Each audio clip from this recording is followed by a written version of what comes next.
ഹരേ കൃഷ്ണ.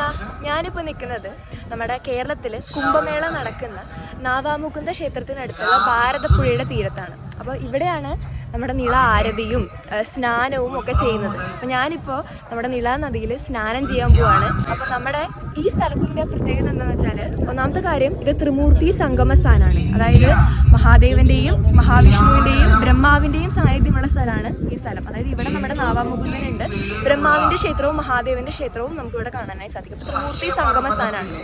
പിന്നെ ഉള്ളത് നമ്മുടെ ഭാരതപ്പുഴ എന്ന് പറയുന്നത്. ഭാരതപ്പുഴയെ ഭാരതപ്പുഴ എന്ന് വിളിക്കാൻ കാരണം തന്നെ ഈ ഭാരതത്തിലെ എല്ലാ നദിയുടെയും, അതായത് സപ്ത നദിയുടെ സാന്നിധ്യം നമ്മുടെ ഈ ഭാരതപ്പുഴയിൽ നമുക്ക് അനുഭവിക്കാനായി സാധിക്കും. അപ്പോൾ ഈ മാഘമാസത്തിൽ 271 വർഷത്തിന് ശേഷമാണ് വീണ്ടും ഇവിടെ മാഘ മഹോത്സവം നടക്കുന്നത്, നമ്മുടെ കുംഭമേള നടക്കുന്നത്.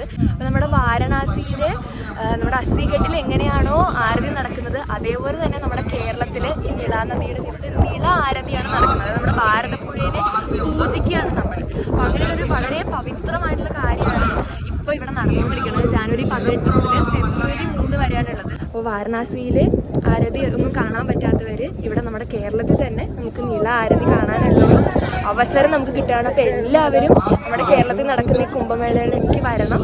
ഇവിടെ നിള നദിയിൽ വന്ന് ഇവിടുത്തെ ആരതിയൊക്കെ കാണണം, സ്നാനം ചെയ്യണം. വളരെ മനോഹരമായിട്ടുള്ളൊരു കാഴ്ചയായിരിക്കും നമുക്ക് ഇവിടെ വന്ന് കാണാനായി സാധിക്കാം.